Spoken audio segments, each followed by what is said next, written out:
കൂട്ടുകാർക്ക് നല്ലൊരു രാത്രി ആശംസിച്ചുകൊണ്ട് മാമ്പഴത്തിന്റെ പുതിയ വീഡിയോയിലേക്ക് സ്വാഗതം. നമുക്ക് നേരെ ഉണ്ണിമോടെ അയ്യപ്പസ്വാമിയുടെ അടുത്ത ആഴ്ചയിലെ നല്ലൊരു പ്രൊമോ വിശേഷം കണ്ടാലോ. അങ്ങനെ ഈ ആഴ്ച നമ്മൾ കണ്ടു, ബാലികാദേവിയുടെ അടുത്ത് തന്റെ സങ്കടങ്ങളൊക്കെ പറയാനായിട്ട് കുറുപ്പേട്ടൻ ചെല്ലുവാണ്. അങ്ങനെ തന്റെ മനസ്സിലെ വേദനകളൊക്കെ പറയാണ്. 12 വർഷമായിട്ട് മനസ്സിൽ കൊണ്ടു നടന്ന വിഷമങ്ങളും വേദനകളുമാണ് ബാലികാദേവിയോട് പറയണേ. കാരണം ഒന്ന് കണ്ണടച്ചൊന്ന് ഉറങ്ങാൻ പോലും പറ്റുന്നില്ല. ഉറങ്ങി കഴിയുമ്പോഴത്തേനും തന്റെ മരിച്ചുപോയ മകൻ വിഷ്ണു തന്റെ അരിയിലേക്ക് വരുവാണ്. അവൻ എന്തോ ഒരു വിഷമമുണ്ട്. അവന്റെ ഭരണത്തെക്കുറിച്ചായിരിക്കും അവന് പറയാനുള്ളത്. പക്ഷെ അത് അവന് മുഴുമിപ്പിക്കാനായിട്ട് കഴിയുന്നില്ല. അതിനു മുമ്പ് അവൻ അപ്രത്യക്ഷമാവുകയാണ്. അതുകൊണ്ട് ദേവി, എന്റെ മനസ്സിന്റെ വിഷമങ്ങൾ മാറ്റിയതാണ്. എന്റെ മോൻ എന്താ സംഭവിച്ചതെന്ന് എനിക്കറിയണം. ഒരു പക്ഷേങ്കിൽ അവന്റെ അപകട മരണമാണോ അതോ ഇനി അവനെ ആരോ അപായപ്പെടുത്തിയതാണോ എന്ന് എനിക്കറിയണം.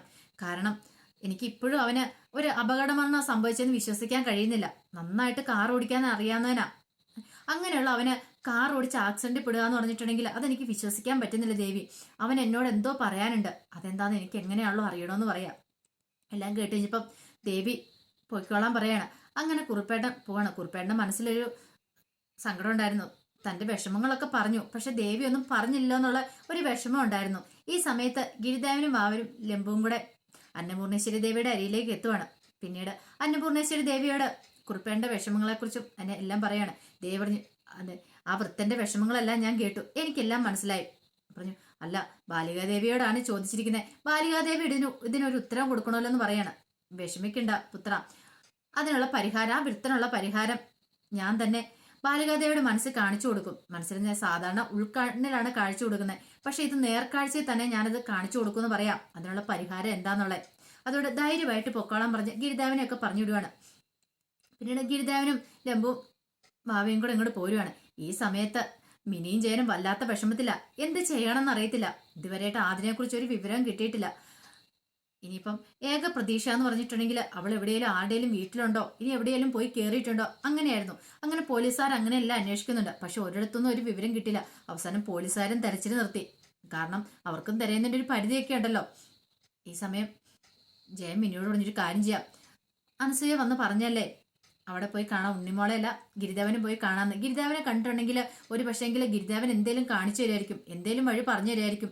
നീ വാശിയും വൈരാഗ്യം മനസ്സിൽ വെച്ചോണ്ടൊരു കാര്യമില്ലെന്ന് പറയാം. ഇത് കേട്ടത് മിനി പറഞ്ഞു, ജയേട്ടൻ എന്താ ഇനി അങ്ങോട്ട് ചെല്ലണോ? ഇനി ആ ഗിരിദേവന്റെ കാല് പിടിച്ച് ചെല്ലാനാണോ? നമ്മുടെ മോൾക്ക് വേണ്ടിയിട്ടല്ലേ, നമ്മൾക്ക് ആകെ ഉള്ളൊരു മോളല്ലേ. അവൾക്ക് എന്തേലും സംഭവിച്ചിട്ടുണ്ടെങ്കിൽ നമ്മൾ പിന്നെ ജീവിച്ചിരുന്നിട്ട് കാര്യമുണ്ടോന്ന് ചോദിക്കുക.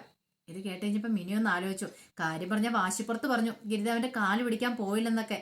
പക്ഷെ വേറൊരു ഗത്യന്തരം കാണുന്നില്ല. എന്താണെങ്കിലും ഗിരിദേവനെങ്കിൽ ഗിരിദേവൻ അടുത്ത് എന്നേ പറ്റുള്ളൂ. പിന്നീട് മിനിയും ജയനും നേരെ അനസൂയനും വിനോദിനെയും കാണാനായിട്ട് ചെല്ലുവാണ്. ചെന്നിട്ട് ജയൻ ചോദിച്ചു, അല്ല ഇപ്പൊ ഗിരിദേവൻ എവിടെ കാണും? ഗിരിദേവന്റെ അടുത്ത് ചെന്നിട്ടുണ്ടെങ്കിൽ ഒരു പക്ഷേങ്കിൽ ആതിരയെ കുറിച്ച് എന്തെങ്കിലും വിവരം കിട്ടിയാലോ, ഞങ്ങള് ഒന്ന് പോയി കണ്ടു നോക്കാന്ന് പറയാം. ഇത് കേട്ടതും പെട്ടെന്ന് തന്നെ അനസൂയ പറഞ്ഞു, അതെ, ഗിരിദേവന് എവിടെയുണ്ടോന്ന് അറിയത്തില്ല. ഒരു പക്ഷേങ്കിൽ ദേവിപുരത്ത് കാണുമെന്ന് പറയണ. ദേവിപുരത്തോ? അതെന്താ അവിടെ? അല്ല, ഉണ്ണിമോള് ഈ പ്രാവശ്യം അവിടുത്തെ ബാലികാദേവിയായിട്ട് ഉണ്ണിമോളെ തെരഞ്ഞെടുത്തിരിക്കുന്നത്. അവിടുത്തെ തിരുമേനി വന്ന് ഉണ്ണിമോളെ കൂട്ടിക്കൊണ്ട് പോയിട്ടുണ്ട്. ആ കൂടെ ഗിരിദേവനും ഭാവിയൊക്കെ പോയിട്ടുണ്ട്. അപ്പൊ മിക്കവാറും അവിടെ ചെന്നിട്ടുണ്ടെങ്കിൽ ഗിരിദേവനെ കാണാൻ പറ്റുമെന്ന് പറയാണ്. ഇത് കേട്ടതും മിനിക്ക് അത്ഭുതമാണ് തോന്നിയത്. കാരണം ഉണ്ണിമോള് ബാലികാദേവിയാകുക. ഈ സമയം അനസൂയ പറഞ്ഞു, എല്ലാവർക്കും കിട്ടുന്ന ഭാഗ്യമൊന്നും അല്ല അത്. ഉണ്ണിമോൾ കാണാൻ ഭാഗ്യം കിട്ടിയിരിക്കുന്നത്. അന്ന് ആ യാത്ര പോകാനായിട്ട് പകുതി എത്തിയിട്ട് ഉണ്ണിമോള് തിരികെ വന്നില്ലേ, ആ സമയത്താണ് തിരുമേനി വന്ന് ഉണ്ണിമോളെ കൂട്ടിക്കൊണ്ടു പോയത്. ഉണ്ണിമോളുടെ പേരെഴുതിയിട്ടത് ഗിരിദേവനാണ് പോലും. അങ്ങനെയാണ് ഉണ്ണിമോൾക്ക് ആ ഭാഗ്യം കിട്ടിയത്. ഇത് കേട്ടപ്പോൾ ജയൻ പറഞ്ഞു, എനിക്ക് തോന്നുന്നുണ്ട് ഒരു പക്ഷേങ്കിൽ അവിടെ ചെന്നിട്ടുണ്ടെങ്കിൽ എന്തെങ്കിലും വിവരം ആതിരനെ കുറിച്ച് കിട്ടുമായിരിക്കും, നമുക്ക് അങ്ങോട്ട് പോകാന്ന് പറയാണ്. അങ്ങനെ എന്ത് ചെയ്യുവാണ്, മിനിയും ജയനും കൂടെ നേരെ ദേവിപുരത്തേക്ക് വിടുവാണ്. കാരണം അവിടെ ചെന്നിട്ടുണ്ടെങ്കിൽ തന്റെ ആതിരമോളെ കുറിച്ച് എന്തെങ്കിലും വിവരം ഒരു പക്ഷേങ്കിൽ ഗിരിദേവനോ അല്ലെങ്കിൽ ആർക്കെങ്കിലും തരാൻ കഴിഞ്ഞാലോ, അങ്ങനെ ഒരു ചിന്തയോട് കൂടിയോണ്ടാണ് അവരങ്ങോട്ട് ചെല്ലുന്നത്. അങ്ങനെ അവരവിടെ ചെന്ന് കഴിയുമ്പോഴത്തേനും കാണുന്ന കാഴ്ച ക്ഷേത്രമൊക്കെ അലങ്കരിച്ചിട്ടുണ്ട്. അപ്പം പൗർണമിയല്ലേ വരുന്നത്. അപ്പൊ പൗർണമിയുടെ പൂജകളെല്ലാം നടക്കാനുള്ളല്ലോ. അത് മാത്രമല്ല ബാലികാദേവി ഇവിടെ ഉണ്ടല്ലോ. ഇങ്ങനെ അവരവിടെ ചെന്ന് തിരുമേനിയുടെ കാര്യങ്ങളൊക്കെ ചോദിക്കുകയാണ്. ഗിരിദേവനെ വാവരെ കുറിച്ചൊക്കെ ചോദിക്കുകയാണ്. എല്ലാം കേട്ടിച്ചപ്പോൾ തിരുമേനി പറഞ്ഞു, നിങ്ങളൊരു കാര്യം ചെയ്യാം, നിങ്ങൾ ഗിരിദേവനും വാവയും കാണുന്നതിന് മുമ്പ് നിങ്ങൾ ബാലികാദേവിനെ കാണുക. ബാലികാദേവിയുടെ സങ്കടങ്ങളൊക്കെ പറ. ബാലികാദേവി ഒരു പക്ഷേങ്കിൽ നിങ്ങളുടെ മോൾ എവിടെയുണ്ടെന്ന് പറയായിരിക്കും എന്ന് പറയാണ്. ഈ സമയത്താണ് ഗിരിദേവനും വാവയും കൂടെ അങ്ങോട്ട് വരുന്നത്. ഇവിടുന്ന് ഗിരിദേവനെ കണ്ടതും മിനിയും ജയനും കൂടെ അങ്ങോട്ട് ചെല്ലുവാണ്. ചെന്നിട്ട് പറഞ്ഞു, ഗിരിദേവ ഞങ്ങളെ സഹായിക്കണം എന്ന് പറയാം. ജയൻ എന്ത് പറ്റിയെന്ന് പറയണം.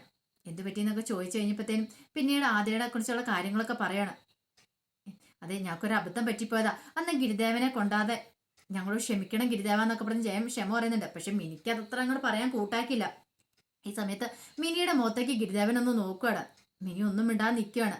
പിന്നീട് ജയനോടും മിനിയോടുമായിട്ട് പറഞ്ഞു, അതെ എന്നോട് പറഞ്ഞിട്ട് കാര്യമില്ല, ഒരു കാര്യം ചെയ്യാം, ബാലികാദേവി അവിടെയുണ്ട്, ബാലികാദേവിയോട് പോയി സങ്കടം പറഞ്ഞോളൂ, ബാലികാദേവി എന്തേലും ഒരു മാർഗം പറഞ്ഞു തരുമെന്ന് പറയാം. ഇതും പറഞ്ഞിട്ട് ഗിരിദേവനും വാവയും കൂടെ അങ്ങോട്ട് പോവാണ്. മിനിക്കും ജയനും എന്ത് ചെയ്യണമെന്ന് അറിയത്തില്ല. അങ്ങനെ അവർ രണ്ടുപേരും നേരെ ബാലികാദേവിയുടെ അടുത്തേക്ക് ചെല്ലുവാണ്. ബാലികാദേവിയുടെ അടുത്ത് ചെന്നപ്പോഴോ സാക്ഷാൽ ഉണ്ണിമോളാണ് അവിടെ ആ പീഠത്തിലിരിക്കുന്നത്. ഈ കാഴ്ച കണ്ടതും മിനി ജയനെ ഒന്ന് നോക്കുവാണ്. പെട്ടെന്ന് മിനി പറഞ്ഞു, ജയേട്ടാ ഇവളുടെ അടുത്തോ ഉണ്ണിമോളുടെ അടുത്തോ ഇവളുടെ അടുത്ത് വന്ന് നമ്മൾ സങ്കടം പറഞ്ഞിട്ട് നമ്മുടെ ആദ്യമോളെ തിരികെ കിട്ടുമെന്ന് തോന്നുന്നുണ്ടോ എന്ന് ചോദിക്കുക. വേണ്ട, ഇത് ജയേട്ടൻ വന്നേ, വെറുതെ ആയിപ്പോ ഇവിടം വരെ വന്നത്. ആ ഗിരിദേവൻ എന്തേലും ഒരു മാർഗം കണ്ടു തരുമെന്ന് ഓർത്ത് വന്നാ, പക്ഷേങ്കിലില്ല, വെറുതെ ആയിപ്പോയല്ലോ എന്ന് പറയാം. അങ്ങനെ അവർ തിരിഞ്ഞു നടക്കാൻ തുടങ്ങുവാണ്. അപ്പോഴാണ് മുത്തശ്ശി അവിടെ ഇരിക്കുന്നുണ്ട്. പെട്ടെന്ന് ദേവികമ്മയുടെ അടുത്തേക്ക് ചെല്ലുവാണ്. ദേവികമ്മയുടെ അടുത്തേക്ക് എന്ന് കഴിഞ്ഞപ്പോ മുത്തശ്ശി ചോദിച്ചു, ഇതെന്താ നിങ്ങൾ ഇവിടെയെന്ന് ചോദിക്കുകയാണ്. അല്ല ആതിരമോൾ എന്തെന്ന് ചോദിക്കുവാണ്. ഇത് കേട്ട് കഴിഞ്ഞപ്പം എന്ത് ചെയ്യണമെന്ന് അറിയത്തില്ലായിരുന്നു ജയനും എനിക്കും. പിന്നീട് അവരെ നടന്ന കാര്യങ്ങളെല്ലാം പറയുക. എല്ലാം കേട്ട് കഴിഞ്ഞപ്പോൾ ദേവിയമ്മയ്ക്ക് വല്ലാത്ത സങ്കടമായിപ്പോയി. സഹിക്കാൻ പറ്റുന്നതിൽ അപ്പുറമായിരുന്നു. കാരണം എത്രയാന്ന് പറഞ്ഞാൽ കൊച്ചുമോള് തന്നെയല്ലേ, അവൾക്ക് എന്തെങ്കിലും ആപത്ത് പറ്റിയിട്ടുണ്ടെങ്കിൽ മുത്തശ്ശിക്ക് സഹിക്കാൻ പറ്റുമോ? മുത്തശ്ശി ഒരു കാര്യം ചെയ്യുക, നിങ്ങൾ ഉണ്ണിമോളുടെ അടുത്ത് നിന്ന് കാര്യങ്ങൾ പറയാൻ പറയാണ്. ഇത് കേട്ടത് മിനി പറഞ്ഞു, അവളുടെ അടുത്ത് ഞങ്ങൾ ചെന്ന് കാര്യങ്ങൾ പറഞ്ഞിട്ട് എന്ത് ചെയ്യാനാ അമ്മേ, അവൾക്ക് ഞങ്ങളെ രക്ഷിക്കാനൊന്നും പറ്റില്ല. ചുമ്മാ ബാലികാദേവി എന്ന് പറഞ്ഞാൽ അവളെ പിടിച്ചിരുത്തിയിട്ടല്ലേ ഉള്ളൂ, അതിന് മാത്രം ശക്തിയും കഴിവൊന്നും അവൾക്കില്ലോ എന്ന് പറയാം. ഇത് കേട്ടതും മുത്തശ്ശി പറഞ്ഞു, നിങ്ങൾ ചെന്ന് പറഞ്ഞു വെക്കുക, ഒത്തിരി പേർക്ക് ആശ്രയം കൊടുത്തിട്ടുണ്ട്, അതുകൊണ്ട് ഉറപ്പായിട്ടും ബാലികാദേവി നിങ്ങളുടെ സങ്കടങ്ങൾ കേൾക്കരുത്. അവളിപ്പോൾ ഉണ്ണിമോളല്ല, ബാലികാദേവിയാണ്. ബാലികാദേവിയുടെ ഉണ്ണിമോളുടെ മനസ്സിലിപ്പം ദേവിയാണ് ഇരിക്കണേന്ന് പറയാം. അതുകൊണ്ട് ഉണ്ണിമോൾ എന്ത് പറഞ്ഞാലോ അത് അച്ചട്ടമായിട്ട് വലിക്കുമെന്ന് പറയാം. അത് കേട്ടപ്പോൾ ജയൻ പറഞ്ഞു, ബാമിനി നമുക്കൊന്ന് ചെന്ന് നോക്കാന്ന് പറഞ്ഞുകൊണ്ട് രണ്ടുപേരും കൂടെ നേരെ ഉണ്ണിമോളുടെ അരിയിലേക്ക് ചെല്ലുവാണ്. ഉണ്ണിമോളുടെ അരിയിൽ ചെന്ന് വിഷമങ്ങളൊക്കെ പറയാണ്. പക്ഷെ ഉണ്ണിമോള് മറുപടി ഒന്നും പറഞ്ഞില്ല. ഉണ്ണിമോൾ ഒന്നും മിണ്ടാതെ അതെല്ലാം കേട്ടിരുന്നു. പിന്നീട് പോയിക്കൊള്ളാൻ പറയാണ്. ഈ സമയം മിനി പറഞ്ഞു, വെറുതെ ആയി പോയി വന്ന, ഞാൻ അപ്പോഴേ പറഞ്ഞല്ലേ ഇവക്കൊന്നും അറിയത്തില്ല, ഇവൾക്ക് നമ്മുടെ ആദ്യമോളെ രക്ഷിക്കാനൊന്നും പറ്റില്ല എന്ന് പറയാണ്. പിന്നീട് അവരങ്ങോട്ട് മാറിപ്പോയിരിക്കുകയാണ്. ഈ സമയം ദേവികമ്മ പറഞ്ഞു, സങ്കടപ്പെടണ്ട, എന്തെങ്കിലും മാർഗ്ഗം അന്നപൂർണേശ്വരി ദേവി കാണിച്ചു തരും, നിങ്ങൾ ധൈര്യമായിട്ട് ഇരിക്കാൻ പറയാണ്. ഈ സമയമെല്ലാം മുത്തശ്ശിയും പ്രാർത്ഥിക്കുന്നുണ്ടായിരുന്നു, ആതിരമോൾക്ക് ഒരു ആപത്ത് സംഭവിക്കില്ല, എൻ്റെ ദേവി കാത്തോണ, എൻ്റെ അയ്യപ്പസ്വാമി, എല്ലാ ദൈവങ്ങളെയും വിളിച്ച് പ്രാർത്ഥിച്ച് അപേക്ഷിക്കുകയാണ്. പിന്നീട് കാണിക്കുന്ന വൈഷ്ണവി മോളാന്നും പറഞ്ഞുകൊണ്ട് വൈഷ്ണവിയുടെ അമ്മ കാണിക്കുന്ന ആതിരനെയാണ് കാണിച്ചു കൊടുക്കുന്നത് കുറുപ്പേണ്ണും സാവിത്രിക്കും. കാരണം ഒരു ദിവസം കുറുപ്പേണ്ണും സാവിത്രിയും വൈഷ്ണവി മോളെ കാണാൻ ചെന്നിട്ടുണ്ടായിരുന്നു മുറിയിൽ. പക്ഷെ അന്ന് കാണിച്ചില്ല, അവള് കതവ് തുറക്കുന്നില്ല എന്നൊക്കെ പറഞ്ഞിരുന്നു. അവൾക്ക് ദേഷ്യം കാണാൻ കതവ് തുറക്കാത്തെന്നൊക്കെ പറഞ്ഞു. പക്ഷെ അവര് വിചാരിച്ചെന്താ, ഒരു പക്ഷെ തങ്ങൾ ഇത്രയും കാലം മോളെ കാണാൻ വരായിരുന്നോണ്ട് വിഷമം കാണുമായിരിക്കും കതവ് തുറക്കാത്തേന്നാ. പക്ഷേങ്കിൽ പിന്നീട് കാണിക്കുന്ന വൈഷ്ണവി മോളായിട്ട് വരുന്നത് ആതിരയാണ്. അതിന്റെ കാര്യം എന്താണെന്നും അറിയത്തില്ല. പക്ഷേങ്കിൽ വൈഷ്ണവിയാണെന്നും പറഞ്ഞിട്ട് കുറുപ്പേട്ടനെ സാവിത്രിനെ അടുത്തുകൊണ്ട് കാണിച്ചു കൊടുക്കുന്ന ആതിരനെയാണ്. ആദ്യമായിട്ടാണ് കുറുപ്പേട്ടനും സാവിത്രിയും മോളെ കാണുന്നത്. കാരണം 12 വർഷക്കാലമായി മോൻ മരിച്ചു പോയിട്ട് അതിനുശേഷം ഇതുവരെയായിട്ടും കണ്ടിട്ടില്ല. അതിനുശേഷമാണ് അറിയുന്നത് തന്നെ തന്റെ മകൻ ഇങ്ങനെ ഒരു കുഞ്ഞ് ഉണ്ടായിരുന്നൊക്കെ. കാരണം തന്റെ മോൻ ഒരു കല്യാണം കഴിച്ചിട്ടുണ്ടായിരുന്നു, അതിലൊരു കുഞ്ഞുണ്ടായിരുന്നൊക്കെ പിന്നീടാണ് അറിയുന്നത്. അങ്ങനെ അതിനുശേഷം പിന്നെ കാണാനായിട്ട് ഇങ്ങോട്ട് വന്നിട്ട് പോലില്ല. അങ്ങനെ ആദ്യമായിട്ട് കാണുന്നതുകൊണ്ട് അവർക്കും അറിയത്തില്ല തന്റെ കൊച്ചുമോളാണെന്നുള്ള കാര്യമൊന്നും അറിയത്തില്ല.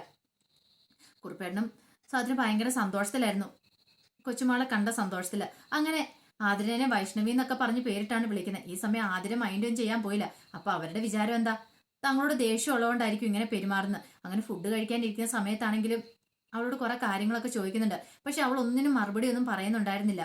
പിന്നീട് കുറുപ്പേണ്ണ സാവിത്രി അവനോട് ക്ഷേത്രത്തിലേക്ക് വരുവാണ്, ആതിരയും കൊണ്ട് ക്ഷേത്രത്തിലേക്ക് വരുവാണ്.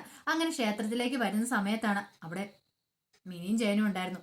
അവർ നോക്കിക്കഴിയുമ്പോഴത്തേനും കുറുപ്പേന്റെ സാവിത്രിയുടെ പിന്നെ അവരുടെ മരുമകളുടെയും കൂടെ ആതിരമോൾ ഇങ്ങോട്ട് വരുന്നു. പക്ഷെ ആതിരമോൾ ഇവരെ കണ്ട് മൈൻഡ് പോലും ചെയ്തില്ല, അങ്ങോട്ട് പോവാണ്. ഈ കാഴ്ച കണ്ടതും മിനിക്കും ജയനും വല്ലാത്തൊരു അത്ഭുതം തോന്നി. തങ്ങളുടെ മോള് തന്നെയാണ്, പക്ഷെ തങ്ങളെ കണ്ട് എന്താ അവള് മൈൻഡ് ചെയ്യാത്തെ, ഇനിയിപ്പോ തങ്ങളുടെ മോളല്ല ആതിരയല്ലേ, അങ്ങനെ ഒരു ചിന്തയൊക്കെ ഉണ്ടാകുന്നുണ്ടായിരുന്നു. പിന്നീട് ബാലികാദേവിക്കുള്ള പൂവും കാര്യങ്ങളും എല്ലാം അങ്ങനെയെല്ലാം കൊണ്ടേ കൊടുക്കാനായിട്ട് വൈഷ്ണവി അങ്ങോട്ട് ചെല്ലുവാണ്. അങ്ങനെ ബാലികാദേവിയുടെ മുന്നിൽ കൊണ്ടുപോയി പൂവുകളും കാര്യങ്ങളും എല്ലാം വെക്കുവാണ്.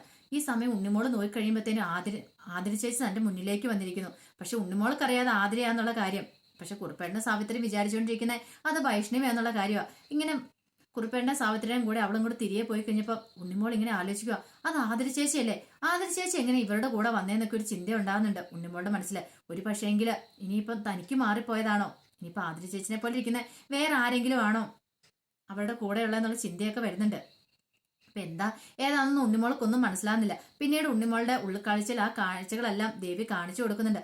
അപ്പൊ അതെന്താന്നുള്ള കാര്യങ്ങൾ, എങ്ങനെയാണ് ആതിര വൈഷ്ണവിയാന്നുള്ള വിശേഷങ്ങളൊക്കെ നമ്മളിനി അടുത്ത ആഴ്ച കാണാൻ പോകുന്നത്. ഇതിന്റെ ഇടയ്ക്ക് എന്തോ ഒരു ട്വിസ്റ്റ് ഉണ്ട്.